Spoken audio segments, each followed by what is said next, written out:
Nice pass inside for Coleman. Rand Nelson from three.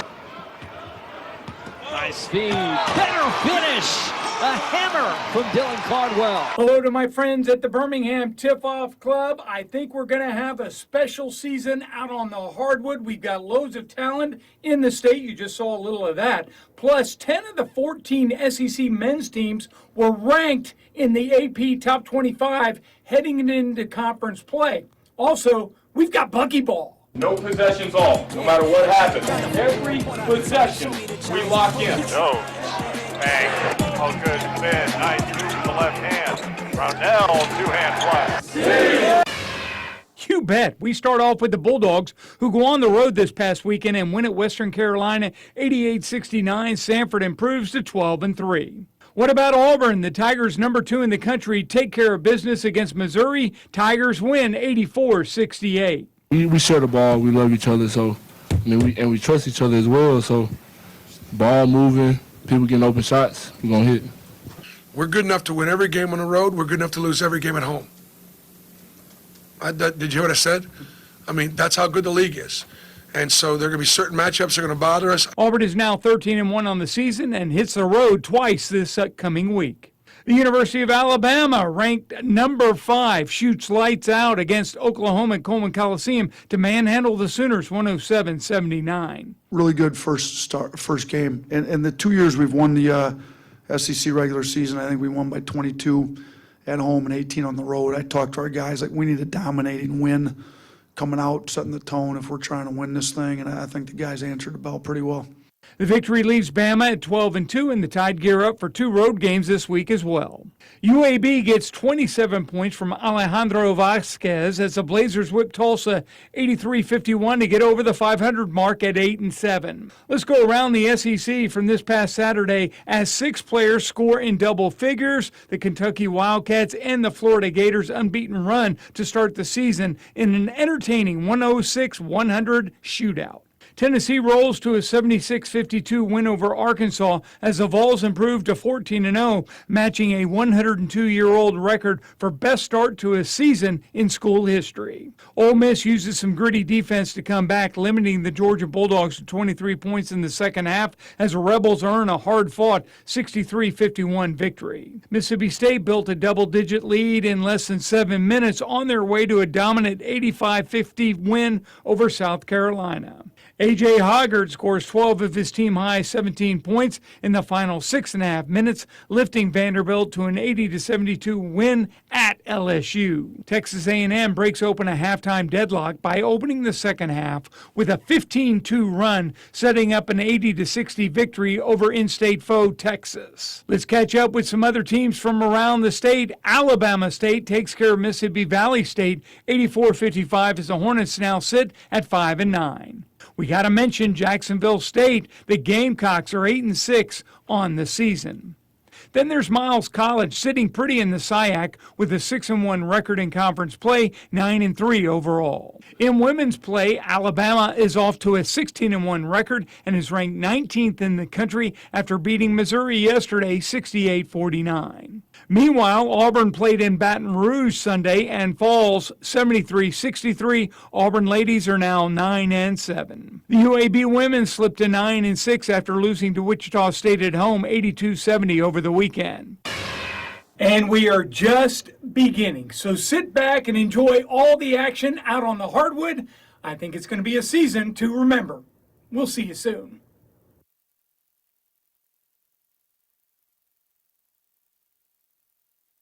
And thank you to Sheldon Haygood for putting that video clip together. We'll have that every week, and I'll remind you that we want to start that at 11:55, so be sure and be in your seats by 11:55 for the video highlights each week. It's great to see everybody. Terrific crowd on a snowy day. Bucky, you've packing them in. I tell you, that's, I was afraid the weather might hurt us, but we've got a full room, so it's great to see everybody again for the season opening meeting of the Greater Birmingham Tip-Off Club. My name's Dick Coffey. I'll be the president this year. And we've got, obviously we're in the midst, as Sheldon said, of just an amazing basketball season in our state. and I'm sure our MC will talk more about that in a little bit. But we've got a number of outstanding programs ahead this year. I think most of you are aware. Next meeting, January the 20th, Bruce Pearl will be with us, ranked number 2 in the country right now. A lot of people think they're number 1, but AP poll has them at number 2. But Bruce will be with us 2 weeks from today, January 20th. That's Martin Luther King holiday, so it'd be a good opportunity if you want to bring children or grandchildren that'll be out of school. Just keep that in mind. Bruce Pearl on the 20th. 2 weeks later, Nate Oates on February the 3rd. That'll give us 2 top 5 coaches in back-to-back meetings, so it's, that'll be something that you'll want to see. After that, we have our tip-off club night with the Squadron on Thursday, February the 6th, and we'll hear more about that in just a minute. But we encourage everybody to come out and join us. We always have fun with that event. It'll be our 4th Squadron night. So put that on your schedule for a Thursday, February 6th. March 3rd, what has become an annual tradition, we'll have our NCAA Men's Basketball Committee members from the state of Alabama. We've had 3 in the past. We've had 2 this year, but we're going to ask Charles McMillan to join them again by popular demand. So we'll have all 3 panelists March 3rd, which is actually 13 days before Selection Sunday. So that'll be great timing. You can be prepared to grill them with your questions on March 3rd. And then Coach Andy Kennedy, March the 24th. We're working on 2 or 3 other programs. We're trying to go big, so y'all bear with us. It may be a while before we pin those down, but we'll let you know as soon as we do. We do know that one of those meetings is going to be geared to the NCAA Women's Regional, which will be right down the street at Legacy Arena, March 28 through 31. And this is the regional. It's not the first round. And as Leslie pointed out, Leslie Claybrook told us at our board meeting, it's a little different. You know, the men have 4 regionals, the women have 2. So we'll be one of 2 regionals before the Final Four. So we'll have 8 teams coming to Birmingham, and it'll be at the Sweet 16 point. So on Friday night, there'll be 2 Sweet 16 games. Saturday, 2 more Sweet 16. Sunday will be a regional final. Winner goes to the Final Four. Monday will be another regional final with the winner going to the Final Four. So 2 of the Final 4 will come out of Birmingham. So it's going to be a huge weekend, and you need to make plans to be there for that. And, you know, obviously, if we're going to get 8 of the last 16 teams, we're very likely to get LSU, South Carolina, UCLA, Notre Dame, Connecticut, teams of that caliber. So it's going to be an incredible weekend, and make note of that. Just a couple other quick notes. The buffet line opens at 11:15. Just come whenever you'd like. And as I mentioned, we'll start our video at 11:55, and the meeting will run from 12 to 1 each week. We've added quite a few new members. I wish we had time to introduce them individually, but if you're a new member or a new junior member, please stand for us. And let's welcome our new members. That's great. We're close to 20 on new members, and we're looking for more. So spread the word if you would. A membership is $275, junior member $175, and that's 35 or younger. So we would love to have some more folks with us.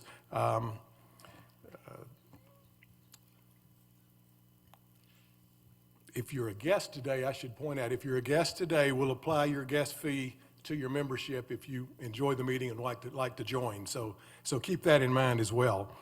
We have several guests I'd like to introduce. First of all, we're real excited that the Jefferson County Sheriff's Department is going to be our gold sponsor for our club this year, and they are here in force. We'd like to introduce Sheriff Mark Petway, if you'd stand, and let's recognize the sheriff.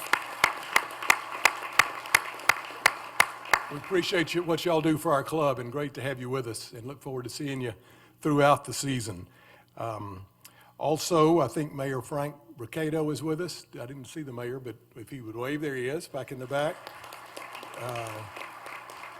And we have a former Samford basketball player who's here to hear Coach McMillan. Lindsey Harris, would you stand, please? And we have several charter members, and I'd like to recognize, our club was founded in 1973, so these guys were there day one, and I'd like to introduce them. First of all, Bill Jack, a senior, is here. Bill, where's Bill? There he is. Bill was one of the 4 guys that met and came up with this idea and put this club together in 1973. So, Bill, we're great to see you today, and other charter members, Hoyle Broom back there, John Clements, and let's see, Frank Young is here as well. So, Ed Myerson, I didn't see Ed over there. Okay, Harry, were you okay? Harry Bayer. Gosh, 6 charter members. Who else? Frank? No? Okay, I'm probably missing somebody. David Weiniger? Okay, so 7. That's terrific. Great to have you guys, and keep coming back. You mean a lot to our club, and you're the guys that built it, and we're glad that you came up with the idea. All right, I'd like to quickly introduce our officers and board. It won't take long at all.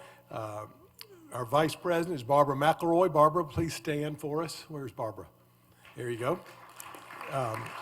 Secretary C.J. Glover, right over here at the head table. Treasurer Jim Conrad. Immediate past president Scotty Colson back in the back. Executive Director Michelle McIntyre up in the booth back there. Everybody knows Michelle. And then our remaining board members, if you'll stand, Harry Bayer over here, Leslie Claybrook up front, John Clements down in the front, Wade Kaiser right here. I don't know, is Anthony Kingston here? I hadn't seen him, but I guess he's not here. Bruce Petway is here. Where's Bruce? Back there. Kevin Skarbinski. And I don't see William Yarborough either. But these are the folks that run the club. If you've got any suggestions, ideas, criticisms, let us know. We'd love to talk to you about it. We're always looking for fresh ideas.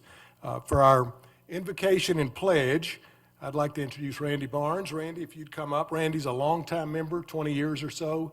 Some of you remember his dad, who was the coach at Samford, men's basketball coach, and a past tip-off club president. Randy Barnes. I invite you to pray with me. Father God, we are so grateful that you've given us another day to live in this beautiful world. Lord, we're presented with opportunities every day to enjoy this world, and I thank you for that. Lord, despite our undeserving, we just thank you for your goodness that you show each of us in so many ways every day. God, we're thankful for this club and for the game of basketball. We thank you for the life lessons that it teaches us. Lord, I pray your blessings on Coach McMillan and the institution that he represents. I pray you give him strength and guidance and wisdom and patience as he teaches student athletes every day, not only about the game of basketball, but about the game of life. God, we're thankful for this food we've just partaken of, and I pray, God, that you bless it to our bodies so that we can better serve you. And I pray this in Christ's name. Amen. Let's stand as we pledge. I pledge allegiance to the flag of the United States of America and to the republic for which it stands, one nation, under God, indivisible, with liberty and justice for all. Thank you, Randy. And it's great to have one of the hottest coaches, fastest rising coaches in the country with us today, and Coach McMillan. We look forward to hearing from him shortly. I think you all would agree that this next gentleman has added so much to our meetings the last 2 years, and we're thrilled that he's back for a third year. That's our MC. He brings energy, enthusiasm, and most of all, his expertise to our meetings, I think. And we're glad that he's back with us again. Let's have a nice welcome for Kevin Skarbinski.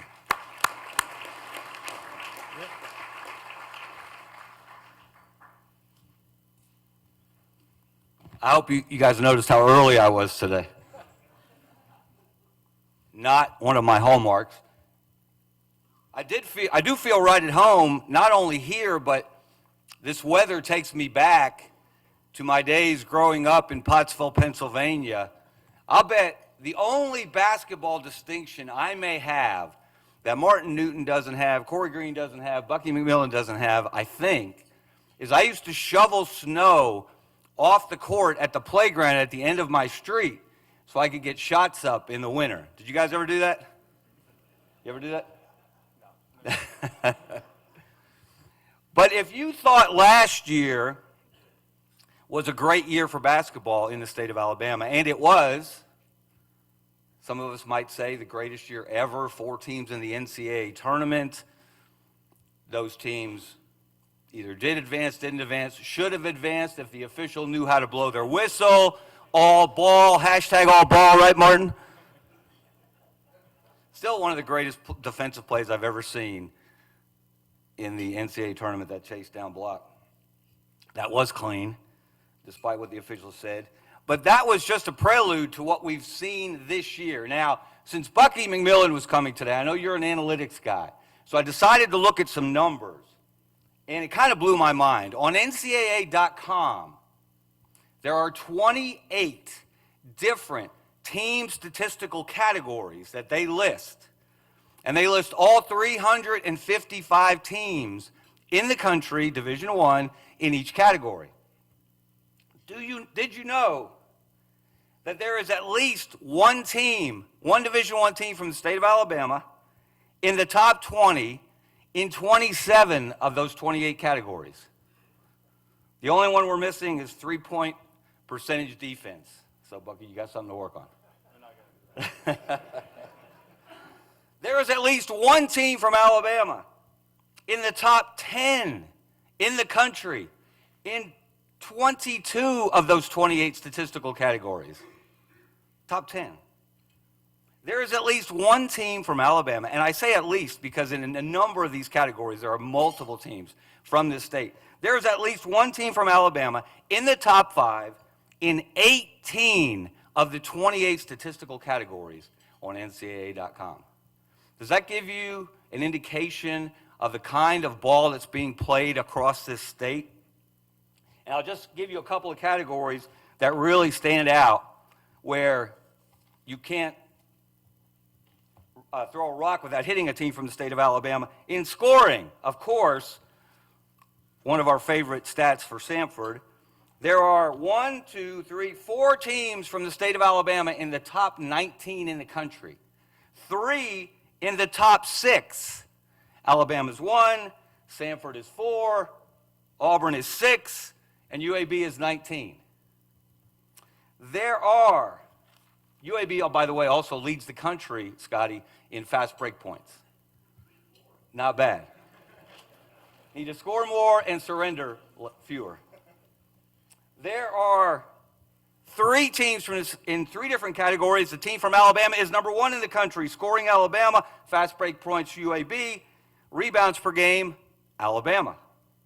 There are 4 teams from the state of Alabama that are number 2 in the country in their category. Assist to turnover ratio. Anybody want to take a guess? Auburn. Blocks per game, Auburn. Scoring margin, Auburn. Defensive rebounds per game, Alabama. And that would explain why we have 10 Division I basketball teams in the state of Alabama. You know how many of them are in first place at the moment in their conference? Granted, we're young in this season. 8 of the 10 are tied for first place in their conference this young point in the season. That's not an accident. That's not an aberration. That is the kind of work that's being done across this state at campus after campus by coach after coach, head coaches, assistant coaches, staff members, and players, because we all know it comes down to players. We have some great former players here. We have some great coaches here. And what we really have here are the people who care about basketball in this state. And because you're here, because you care, because you support programs like Samford. Samford is going for its 4th straight 20-win season after coming off the greatest season in school history. And they have not slowed down one bit, even though you may need a roster to recognize some of the players because there's been a lot of turnover. but that hasn't stopped Bucky McMillan and his staff. Because basketball matters at Samford, it matters at Alabama State, at Alabama A&M, at South Alabama, at Troy, at Jacksonville, at UAB, at Auburn, at Alabama. Who did I leave out? North Alabama. North Alabama, by the way, is 10-5. They're tied for first in the A-Sun. They're 2-0 in the league. And if you've seen them play, you know why. They gave Auburn all they wanted early in that game, earlier in the season. So I'm excited about another basketball season. We're well underway. I'm excited about another season with the Tip-Off Club. And we're going to keep talking ball because there is a lot to talk about, because as good as last year was, I have a feeling when we wrap up this season, we're going to be calling this the greatest season in college basketball in state of Alabama history. Thank you. You can applaud that. And one of the people that makes basketball a special part of the fabric of this community is the general manager of the Birmingham Squadron. Please welcome Leslie Claybrook.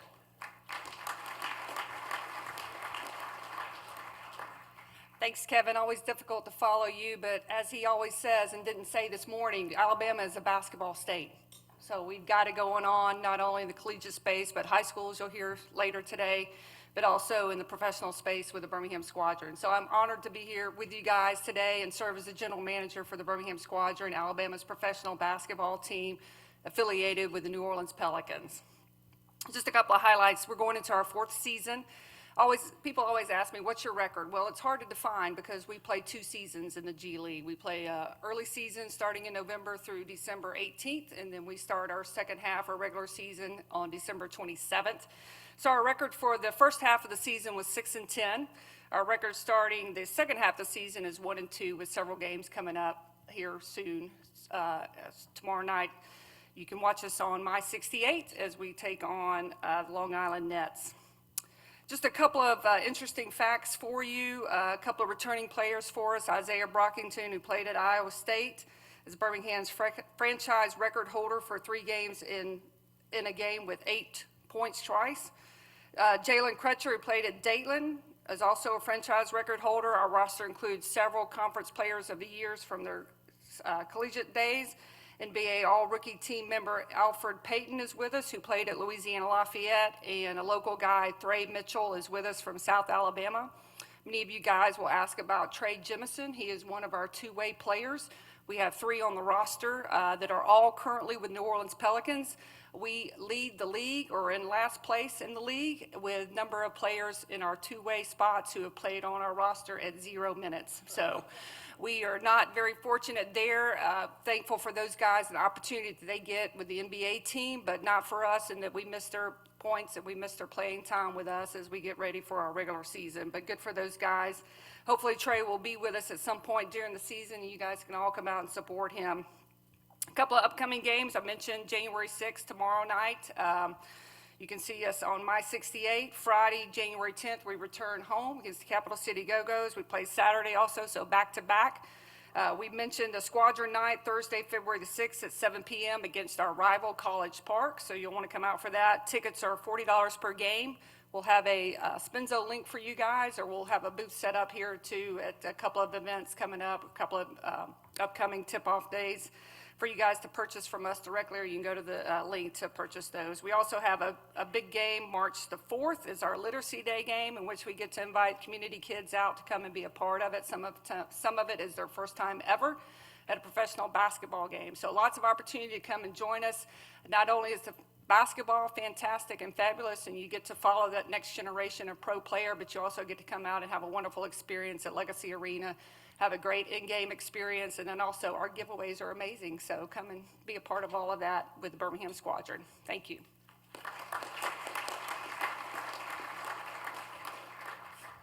Thank you, Leslie. And if you haven't seen the Squadron play, I highly encourage you to get out there. It's not only great basketball, but it's a great entertainment experience for you and your family.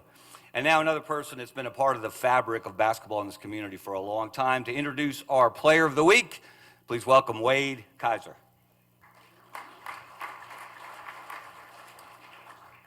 Thank you. Player of the Week this week is Sarah Gordon of Vestavia High School. She's joined up here by her coach, John David Smeltzer.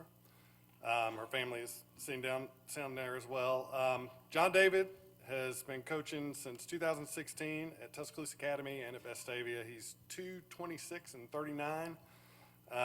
In his 3 seasons at TA, he was 68-9, won 2 state championships in 18 and 19. And he's in his 6th season at Vestavia, where he's 158-30. They made a Final Four appearance in 2022 in the championship game. They were the runner-up, and then he was the 7A Coach of the Year that year. Just a quick quote from Coach. Sarah is committed to play at the University of Pennsylvania. She is arguably the best shooter in the state of Alabama. She can score in a variety of different ways. She scored her 2,000th career point Friday against Hartselle. She's now 9 points from holding the Vestavia Hills scoring record that is currently held by Emma Smith at 2,012 points. She's got great parents, Dave and Rachel, who are here with us today, as well as her twin sister, Emma. Sarah is the best player I've ever coached and will continue to shine at the next level. So she is a 3-time All-State player. She was 3rd team 7A as a freshman, 2nd team as a sophomore, 1st team last year. This year she's averaging 21.6 points, 7.2 rebounds, and he wasn't kidding when he said she could shoot. She's shooting 46.2% from the 3 this year, and had a game a couple of weeks ago where she dropped 38 and hit 11 threes on a team in a tournament in Auburn. And I asked her, I'm like, how many shots did you take that game? How many threes? She goes, 13 or 14. Like, it was no big deal. Bucky, that would work, right? You would take that, right? Yeah.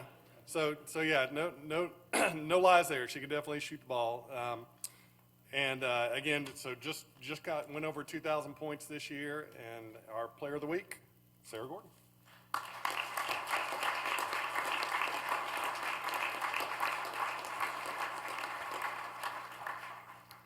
Thank you, Mr. Kaiser, and thank you to all the members here who invited us and presented me with this award.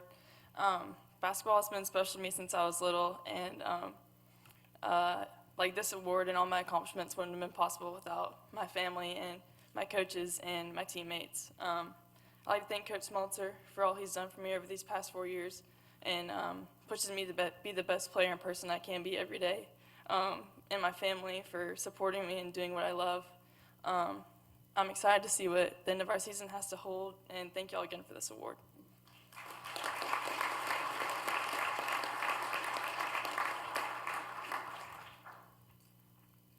Congratulations, Sarah. And now, a gentleman who knows a few things about buckets and bricks, Jim Conrad.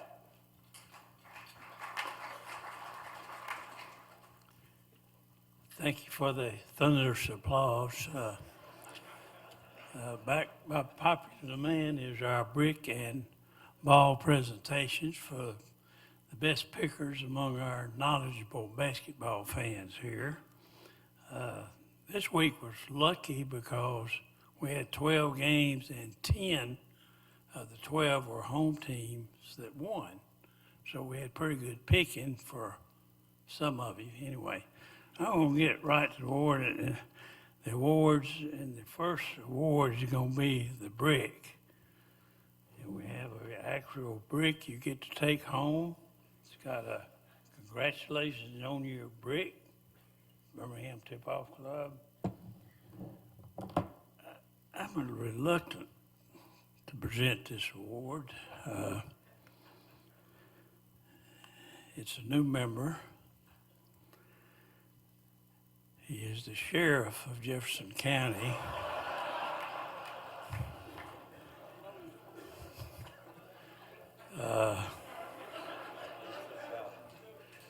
So, where is he? Where'd he go?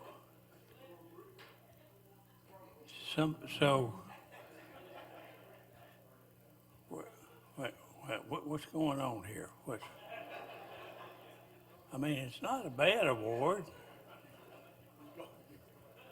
Anyway, Mark Petway, he's a new sponsor of the club. But I don't grade them, I just read them like they are. I live in Shelby County, by the way.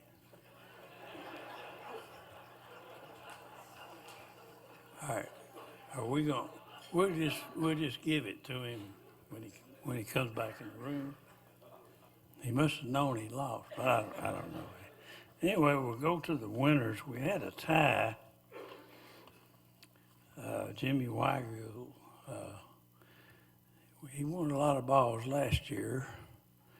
And the two winners that did the best picking, 85%. And to break the tie, they were supposed to pick the most points, the points scored by Alabama. Neither one of them picked it. Can't follow instructions.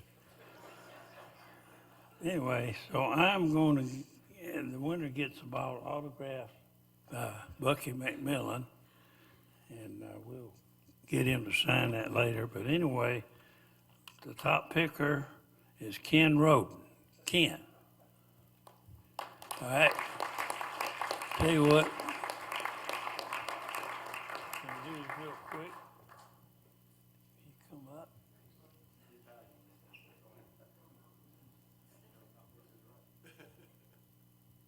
It's called signing on the run. Is Petway come back in yet? All right. Okay, thank you.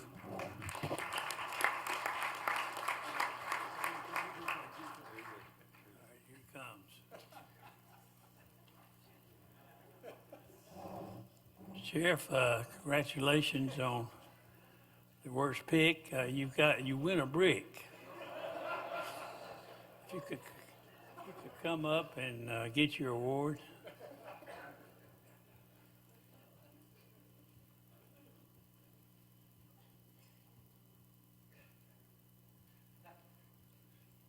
Well, you made quite a show for your first appearance here. You get to take that home, that's award, and thank you for being a good sport. All right.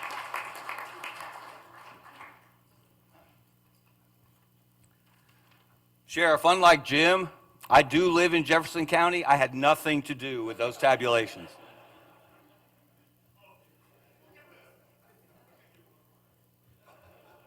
We are lucky to have this gentleman still in our community, coaching basketball, influencing young men, and uplifting an entire university at Samford. Bucky McMillan, you know him, you have known him as a player, as an assistant coach, as a head coach in high school, a championship coach in high school and college.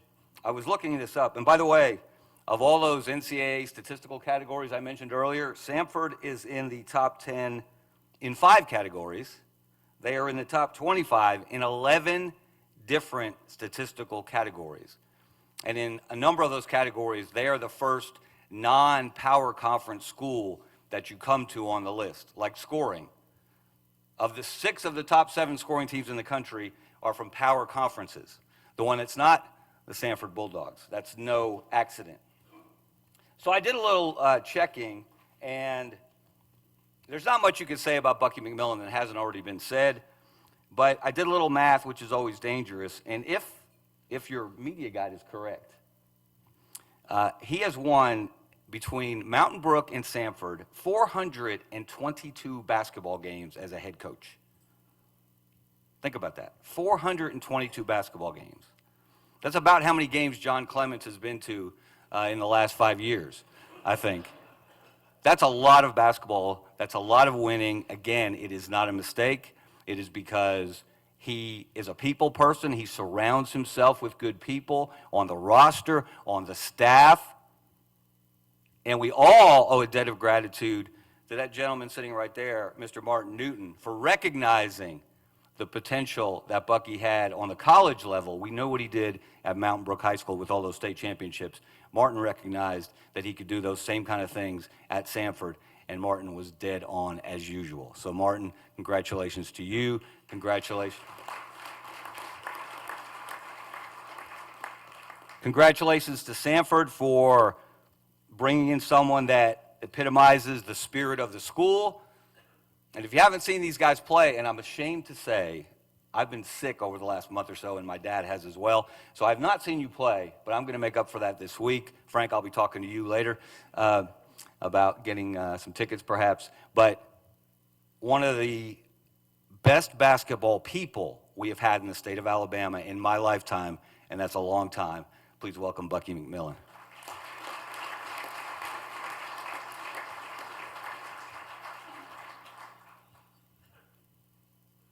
Thank y'all for having me. You know, this is basketball season. I was thinking about what I wanted to talk about. When I got to this table right up here, and I borrowed Leslie's pen and wrote a couple things down, wanted to see who was in the house. But I've been here before. I've spoke here before, and most of you know my story being from here. So for me, it's just great to get down here and get to see everybody. You know, so many familiar faces, and this front row especially. Y'all aren't getting any younger. But it's good to see y'all here every year. Kevin is the man right here. I knew him ever since I was coaching, ever since I was playing college basketball. And we had a situation at Birmingham Southern, the program was changing, and not many people were willing to go against the regime when they decided to make our program go from Division I to Division III. And I remember Kevin was there battling it out, saying this shouldn't happen. He's such a basketball guy in this state, and he loved basketball. And I'm just glad you're here, man, because people like you are the reason that basketball's taken off in this state. And you've always been on the front lines, man, and there's more of you now. But it took someone as crazy as you to be preaching basketball in a football state from the beginning. And you're the man, bro. Appreciate you on that. And it's funny how basketball comes full circle. You know, Leslie Claybrook worked at Birmingham Southern back in the day, you know, and when I was there. And it's just so great our paths crossed. You know, I always had such respect for you. And then I look up the other day and she's repping a Samford game. You know, I had to refrain from saying anything with a good or a bad call. But just seeing this table over the years, and I don't remember Dick Coffey years ago when I was a player. I think you gave me a tip-off Player of the Week award back in the day. And Wade Kaiser here, we get to see your brother a lot more doing the basketball games. But I watched you and Vestavia kill Mountain Brook. Y'all's high school team beat us by about 30 points. And at that moment, I said, I'm going to coach Mountain Brook. I'm going to return the favor one day. You know? And then to top that off, we have a tip-off club Player of the Week in Sarah from Vestavia, and with your coach, who I've just heard nothing but great things about, man. I mean, I had the Brashes come to our practice and talked about your practices and say, you got to go watch them practice. So I may be coming to watch y'all play, but seriously, to you and your sister, like, it's going to be the best times of your life. There's not many times that you get to be a part of a team and play with people you grew up with and get to go home to mom and dad. It's an awesome time. And I know you're thinking about next level or what am I going to do after this, but y'all don't take this for granted. I mean, if anybody in this room could go back and play high school basketball right now, and we get to trade, I know I'd trade it all. I'm 41 years old. I don't know what y'all would trade. Y'all would trade more than it all probably to get to go back and do that. So enjoy it. I don't think enough people tell you at that time, like the people that you're with, the people you go to school with, like you think it goes on forever, but it doesn't. One day you'll graduate, and those people that you're around, you may see 2 or 3% of them. Most of them you'll never see again. You never get this time with your parents like this. You never get these times with coaches where it's this pure. So y'all enjoy the heck out of it, and I'll be pulling for y'all. I think it's so great to get to speak here. I mentioned this last time I spoke, and I'm not going to tell too many stories because y'all know my story, but I literally came here. And Parker, I knew you were coming today. Coach Cooper, I'm going to talk about you in a second. But Parker, I came here, how old are you? 11. I probably came here with my dad when I was 10 or 11 years old. And I watched someone win the tip-off player of the week, tip-off club player of the week. And I watched a coach that was coaching college basketball sit up here and talk. I remember that at your age. And then I was fortunate enough to build my career right here in Alabama. And I knew I wanted to be a basketball player. And that's what I wanted to do every day. And Coach Cooper, who was my athletic director in high school, watched me. He had to kick me out of the gym all the time. And Coach, I'm sorry about playing that loud music right by your office all the time, or you could never work. But I grew up wanting to be a basketball player here, and I grew up watching this club. And so I greatly appreciate what this club does to promote basketball. Because I sat in your seat, came here year after year, and then I sat in your seat and got the Player of the Week award, right? And guess what happened after that? Then I sat in your seat. I got to coach high school basketball. And then I'm the guy up here that's the college coach that you get to listen to. And maybe one day you get to be in one of these spots. But along the way, I learned so much from so many people and so many people in this room. And that when I get to speak and when I get to pour into others, some of this is my own stuff, but really it's what I learn from people along the way.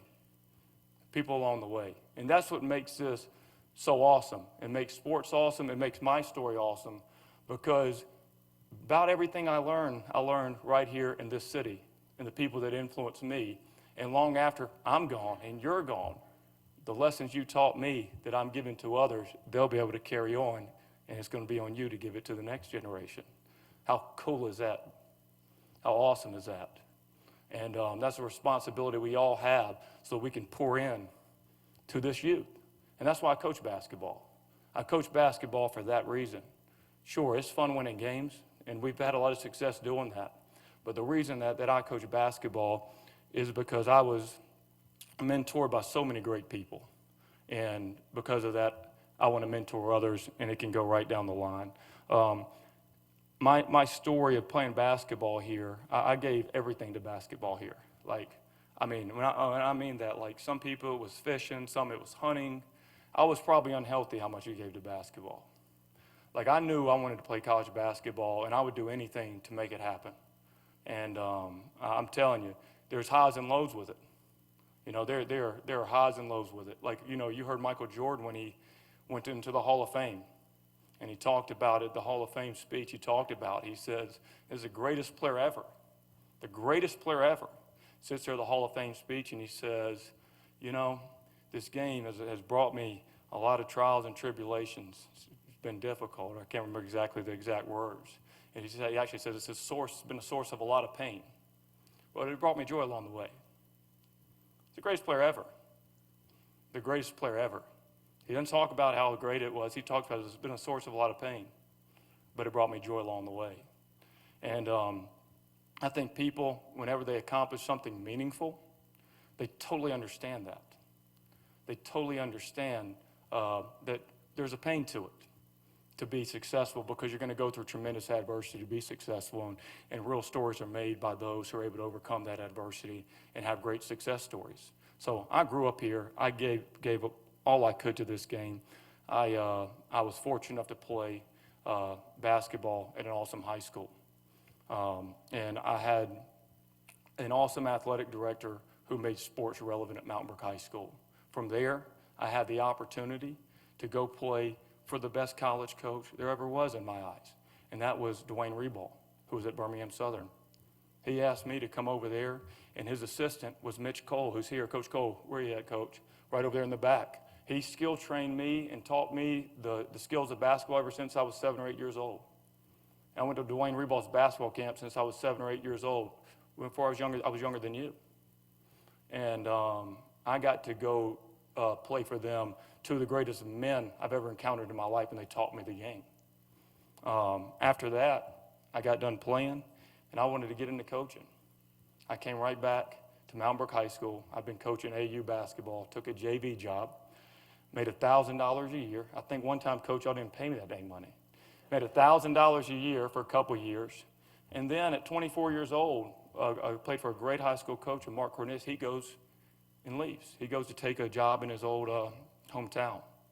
And I'm sitting there as a 24-year-old, don't have a teaching certificate, all right?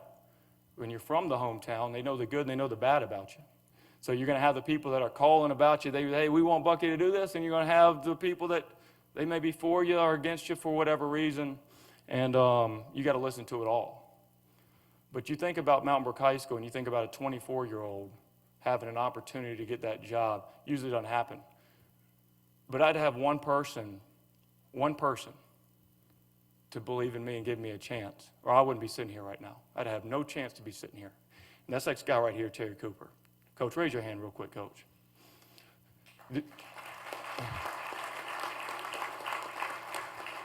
And what I want to say is this. Coach Cooper was the athletic director at Mountain Brook High School that has now won award after award, and I think it was deemed the best program in the nation one year, athletic program in the nation one year. He started this program. He was there as a coach, then as the athletic director. He was crazy enough to hire me. And when you look at all the success of all the sports, if there's one person responsible for it all, one person, and there's not just one, but if there's one, he's the guy. And so what I want to tell you, thank you for all you did for me. But most importantly, thank you for what you did for the place that I'm from and bringing so much joy to so many people through athletics and dedicating your life to that. And it'll carry on forever, man. And people don't recognize that enough. If it wasn't for you, all this joy that these kids get to have wouldn't happen at the same level.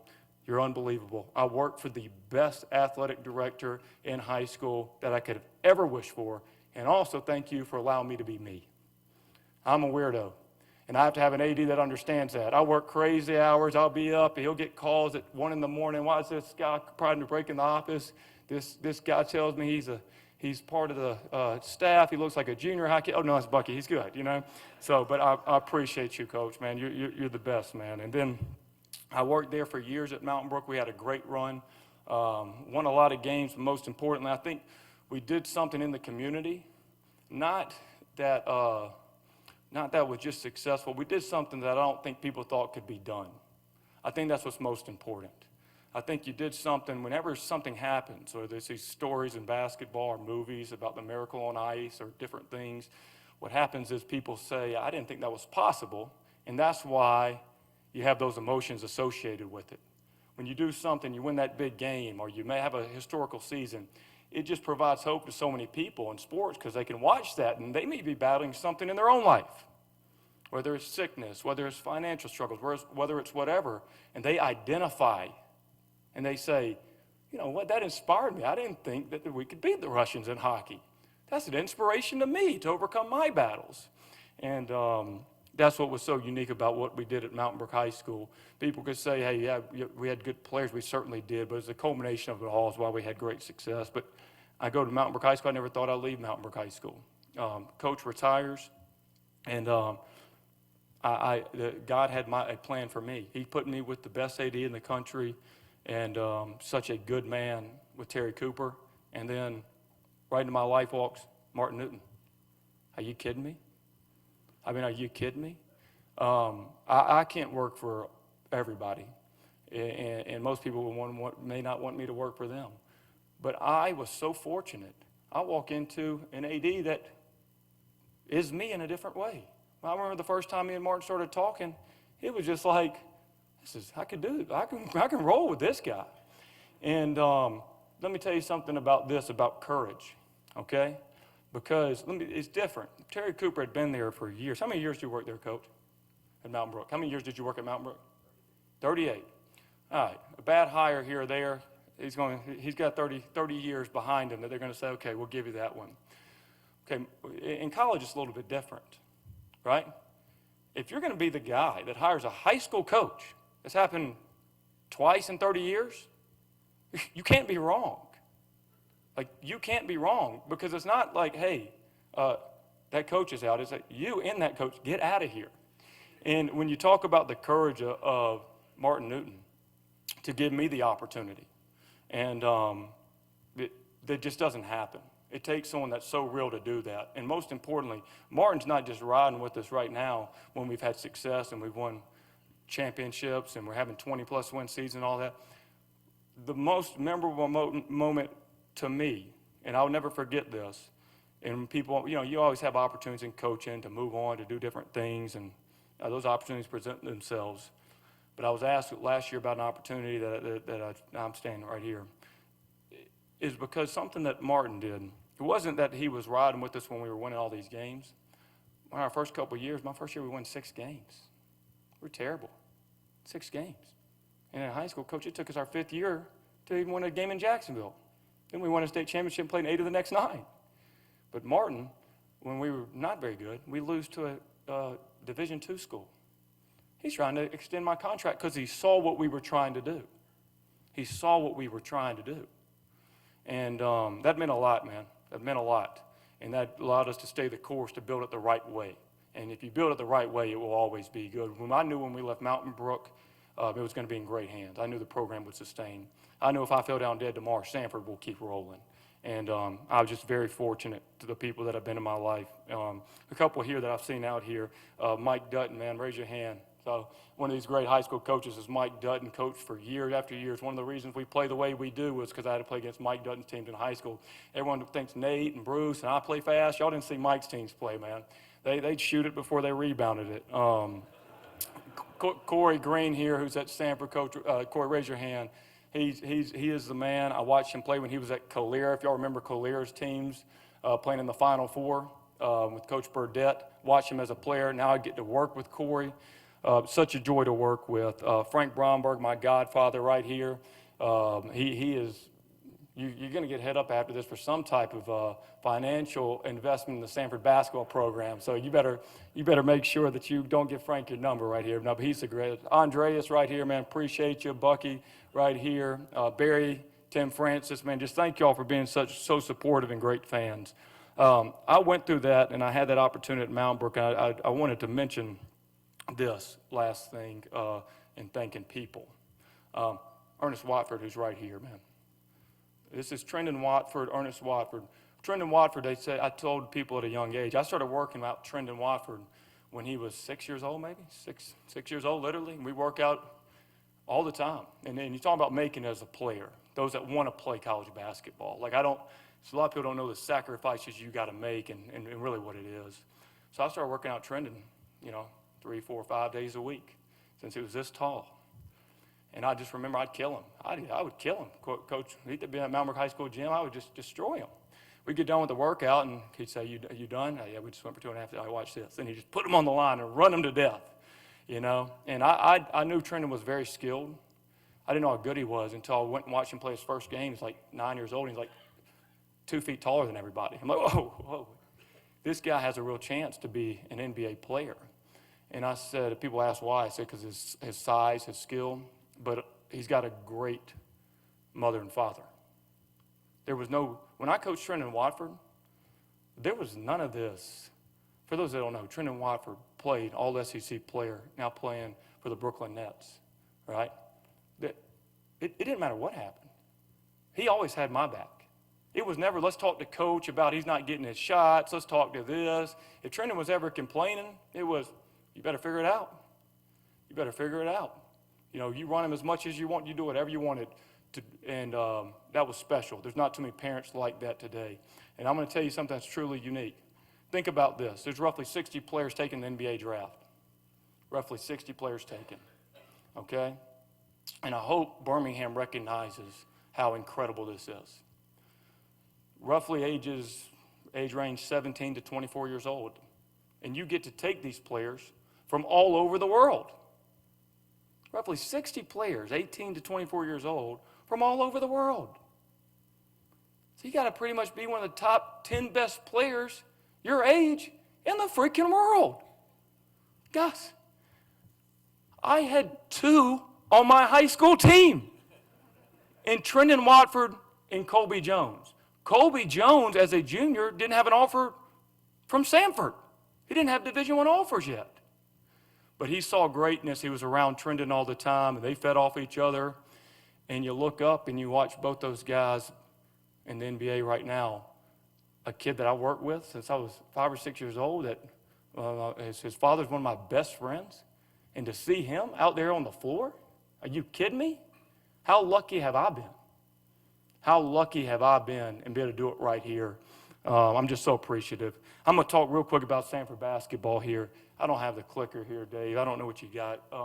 So look, I want to say this. I'll be real quick with this. But when we took over in 1920, and I'm showing this for the progression, Samford had some up and down years. In 1920, Samford wasn't in the best of spots at that time. Bottom 30 team net-wise in the country. The following year in COVID, we won 6 games. We still moved up to 259th. Then in 21-22, we moved up to 195th. And in 22-23, we moved up to 135.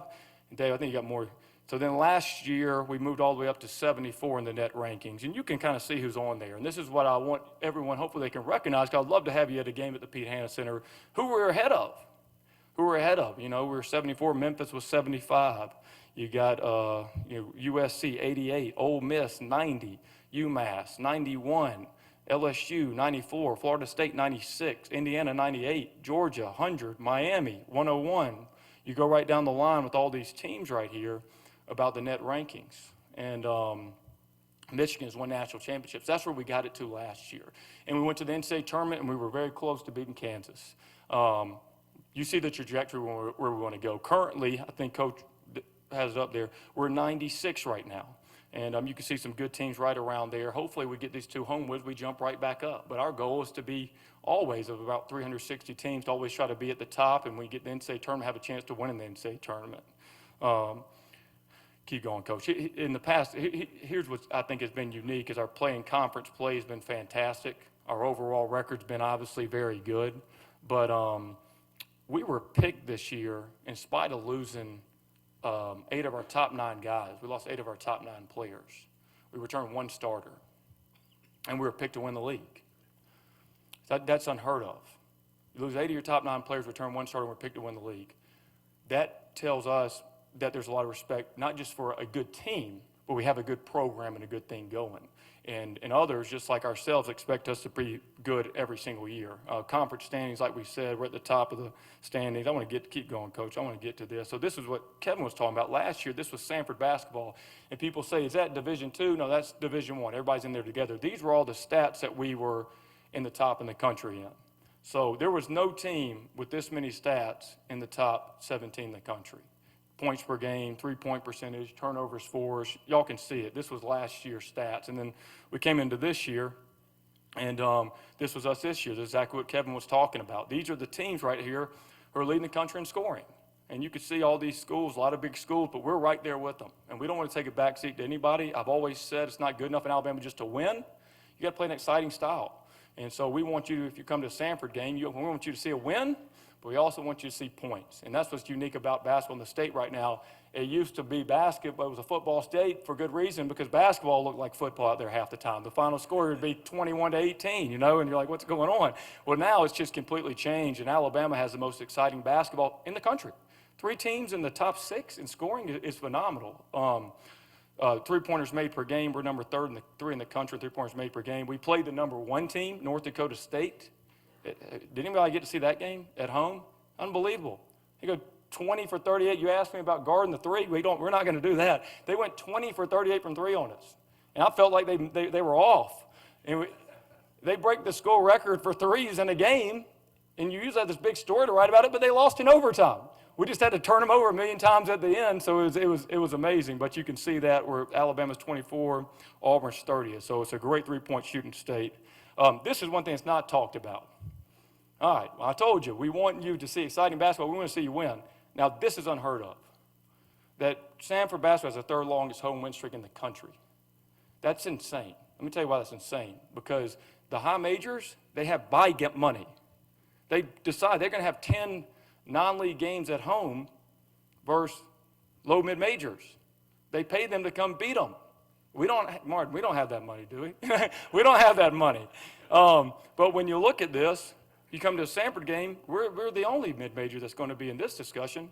We're right there and have one of the longest home win streaks in the country. So I'm pulling for Houston to lose and Connecticut to lose, Dayton to lose. I want to get all the way up to the top. Now, it's not going to get easy. We're going to have some great games coming up, and it's not going to get easy, but it's still a heck of an accomplishment. Right now in state, Kevin mentions it, great basketball going on. Auburn, Alabama won. We were 3 in the state. South Alabama just put together 4 great wins. So we're going to have to jump them with a couple of home games to get back up to the top. But again, great year for basketball. Everybody can win their league. Some of these teams you look at, like UAB will definitely move up as they go. They'll get it going here. And I think you'll have a chance for pretty much all of these teams to have an opportunity to get the tournament, which is unique. So Dave, let's just show our schedule. This is our remaining home schedule.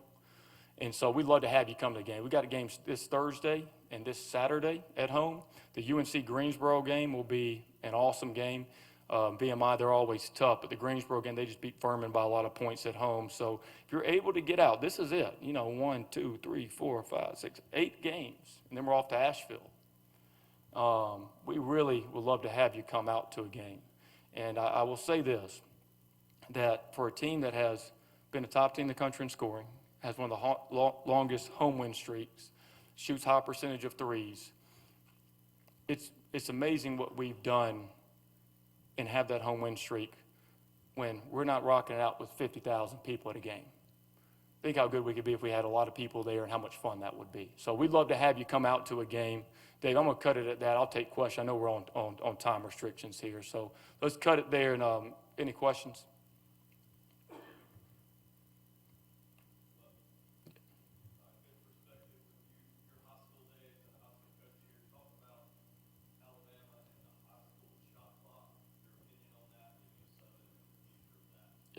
Well, so I heard a coach one time, they asked him about the shot clock, and they said, well, I don't get to pick my players, so I don't think we should, I don't know what your philosophy is, Coach. I'm sorry if I offend anyone here. I got to fight for basketball, whatever your philosophy is. But when they say, I don't get to pick my players, so therefore I don't think we should have a shot clock because I want to determine the way that we have to play to be successful here. And the reality of it is, I was in my mind thinking, it's really not about the coach. It's about that entire community. If people want to complain about people moving, transferring, well, let me tell you, the way to change that would be if there was a limit on how long the ball could be held before it's shot, because it seriously hinders development. Seriously hinders development. You have to have a shot clock in high school basketball. And we're really going to get left behind if we don't. I mean, the players that have the European players, that's why half the league's made up in the NBA is made up of Europeans. And if you get a European player, like we've signed a kid right now from Australia, he will be so much further ahead than all the guards in the U.S. because they play with the shot clock. The processing has to come up so much.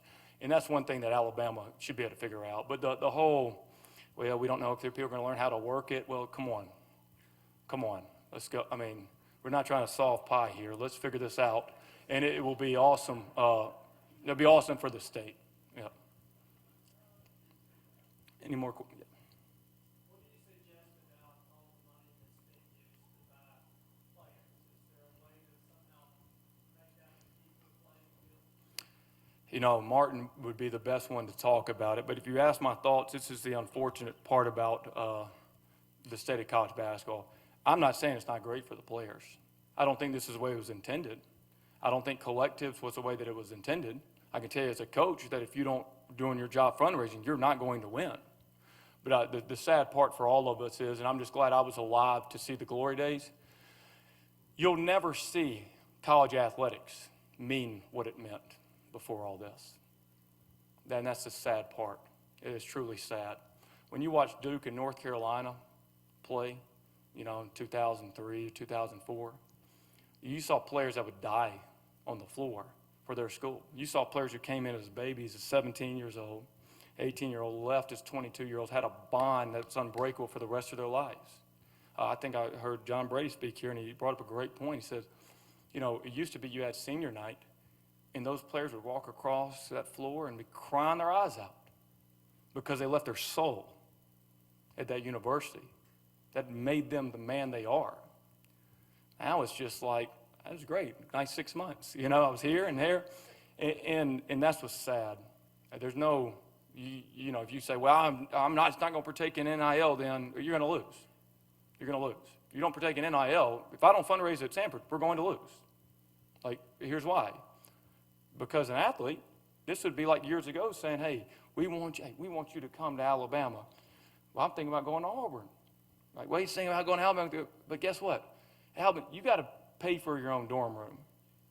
At Auburn, we got your dorm room taken care of. Well, the first thing is, you're going to think, if you're Wade, you're like, well, maybe I could pay for my own dorm room. That's a little weird. What's the validity? what's their program, what's lacking here? And that's the trouble with it. Now, what's been the biggest separation, mid-majors and high majors? That's why it's been so amazing what Samford has been able to do. Last year was one of the only years there was no mid-majors in the Sweet 16. Why? We went to the Sweet 16 last year. I told you we returned one of our top 9 players. Well, I knew when they didn't say tournament. It's plucking season. They're about to pluck our players. We're on national TV. And Chor goes off for 25, and AJ's bombing in threes. I'm like, well, you know, this is a nice highlight tape, and I know they're about to get really paid. And that's the deal, is the gap is going to continue to grow. And the entitlement probably going to be there. And I don't think people are going to, they're not playing for their school. It's the pro model. And the unfortunate part is when you don't have players as a coach for 4 and 5 years, I can honestly say, and I think Ernest would agree, that I had some part in helping Trenton get to where he is, but also had some part of him away from the court, that he could say I grew as a man in some way because of his influence in some way.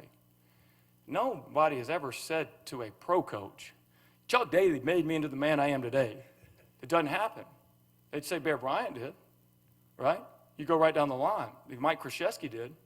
But when you're coaching players for six months, that's not what it is. It's the pro model. But one thing I can promise you is this. It used to be, never say a word about the poor college kid, right? Never say a word about the poor college kid. Well, if I'm that donor at Alabama and I give $1 million to that quarterback and I'm in the box, I'll say whatever I want about the college kid. And so you can't have it both ways. It can't be transactional and relational. You can't play both sides of it. I wish it was all relational. Go ahead. I'll get you next.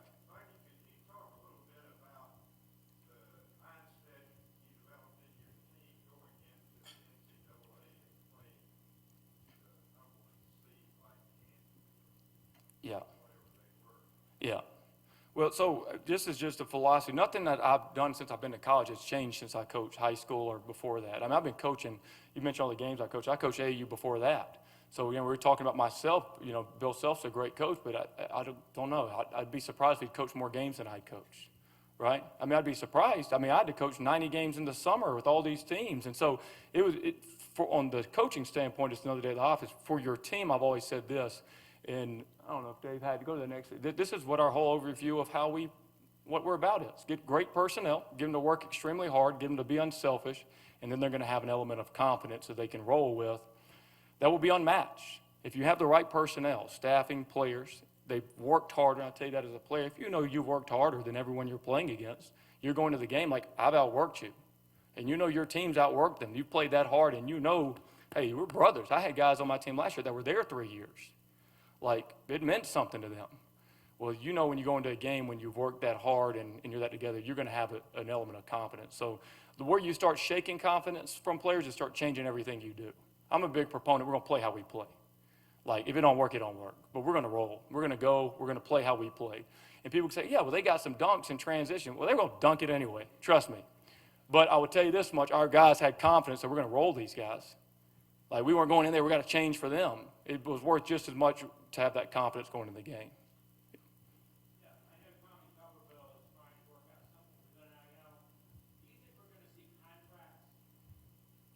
Well, Mark could answer this with the stuff coming in-house that will change everything. Mark, you want to talk about that?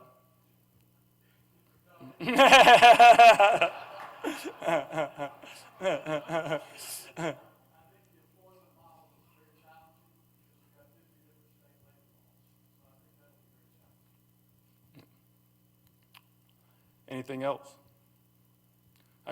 Thank y'all very much. I appreciate y'all having me.